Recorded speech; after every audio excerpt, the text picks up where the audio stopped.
Morning dear student, I am your Hindi teacher. बच्चों, आज की कक्षा में हम पाठ 11 राखोमणि का बेटा पढ़ेंगे। बच्चों, इस पाठ का उद्देश्य है संस्कारों का महत्व बताना। बच्चों, जो बचपन में हमारी आदतें होती है, जो हमारे माता पिता द्वारा संस्कार दिए जाते हैं, वो हमारे बुढ़ापे तक काम आते हैं। इसीलिए हमें अच्छे संस्कारों को ग्रहण कर लेना चाहिए, अच्छी चीज़ों को हमें ग्रहण कर लेना चाहिए। ज़रूरी नहीं है कि माता पिता ही संस्कार दें, हमारे आसपास भी हमें अच्छी चीज़ों को देखकर उन्हें ग्रहण कर लेना चाहिए, उसे अपना लेना चाहिए।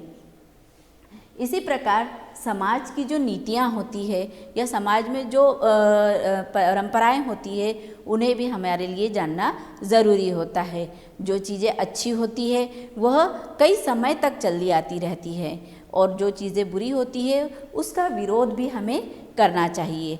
जो चीज़ें बुरी होती है या जो कुरीतियाँ होती है, उन्हें हम विरोध करके उन्हें समाप्त भी कर सकते हैं और करना भी चाहिए। इसी प्रकार अनुचित कार्यों का विरोध करना, इस पाठ का यह भी उद्देश्य है कि जो कार्य बच्चों के लिए अच्छे नहीं होते हैं उनका भी हमें विरोध करना चाहिए, या हमें उसे बताना चाहिए कि ये चीज़ अच्छी नहीं है, इसके लिए भी हमें आवाज़ उठानी चाहिए। जो चीज़ अनुचित है, जो चीज़ उचित नहीं है, जो चीज़ अच्छी नहीं है, उसका भी हमें विरोध करना चाहिए। इतना हम में साहस होना चाहिए कि हम गलत चीज़ के लिए बोल सकें। तो बच्चों, इस पाठ में कुछ इसी प्रकार से बताया गया है। इस पाठ की जो लेखिका है वो ज्योतिर्मयी देवी है, जो बंगला साहित्य की एक बहुत ही प्रसिद्ध लेखिका है, जिनकी साहित्य यात्रा 20वीं शताब्दी के दूसरे दशक से आरंभ होकर 7वें दशक तक चली और आज भी प्रासंगिक है। 23 जनवरी 1894 को जयपुर में जन्मी ज्योतिर्मयी देवी को कभी पाठशाला नहीं भेजा गया, परंतु हिंदी, बंगला व गणित का शिक्षण घर में ही दिया जाता था। बंगला साहित्य की इस विभूति का निधन वर्ष 1988 में हुआ था।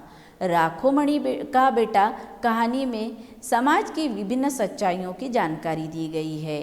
बच्चों, माँ बच्चे की प्रथम गुरु होती है। बच्चे के बनने और बिगड़ने पर माँ का सबसे बड़ा हाथ होता है।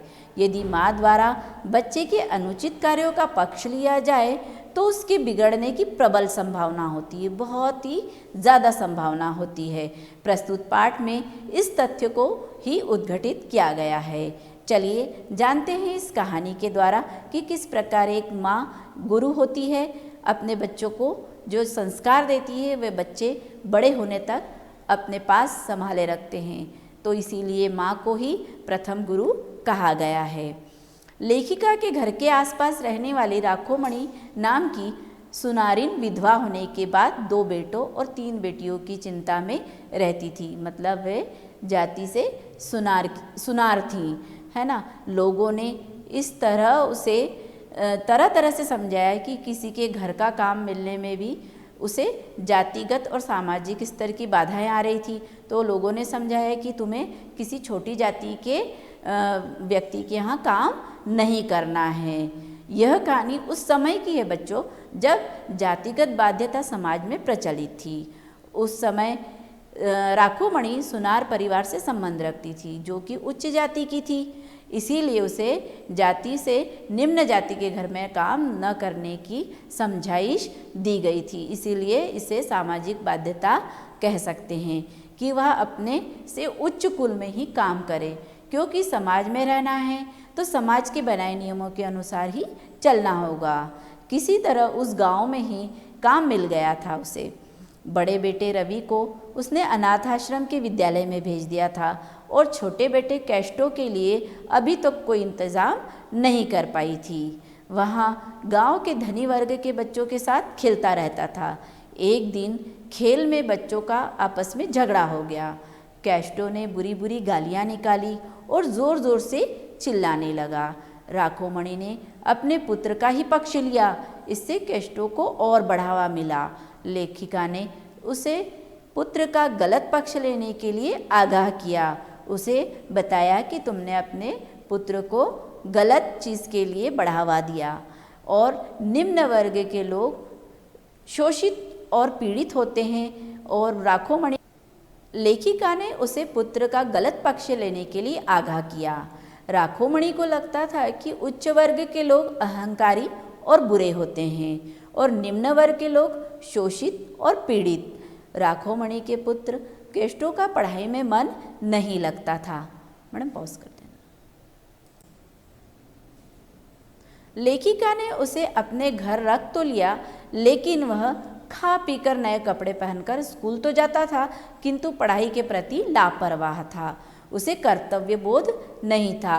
अपने बेटे केष्टो की शिकायत सुनने पर उसकी माँ चंडी का रूप धारण कर लेती थी, यानी कि उसकी हर गलत चीज़ का भी वह पक्ष ले लेती थी, उसकी हर गलती पर वह पर्दा डाल देती थी। लेकिन कब तक, एक दिन क्रोध में आकर राखोमणि ने केष्टो का पढ़ना लिखना बंद करा दिया। उसे पढ़ने लिखने से मुक्ति दे दी। उसे एक कारखाने में काम पर लगा दिया, जहाँ वह बीड़ी पीने लगा से लेकर हर कुकर्म की शिक्षा ले रहा था। लेखिका विचार करती कि उसकी इस हालत का जिम्मेदार उसकी माँ है, समाज है या आर्थिक कारण है। एक माँ के रूप में वह गलत नहीं थी। धनाभाव के कारण उसकी स्थिति ऐसी हो गई थी। क्या उसके बारे में समाज व देश नहीं सोचना चाहिए था? देश के बच्चों के हित के बारे में कौन सोचेगा? वैधव्य और आर्थिक तंगी के चलते राखोमणि और उसके बच्चों का जीवन नरकीय हो गया था।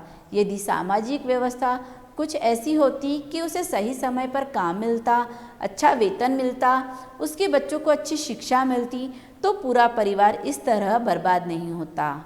इस कहानी से हमें यह शिक्षा मिलती है कि हमें सदैव अच्छे संस्कारों को महत्व देना चाहिए, साथ ही साथ उन्हें अपनाना भी चाहिए। धन्यवाद।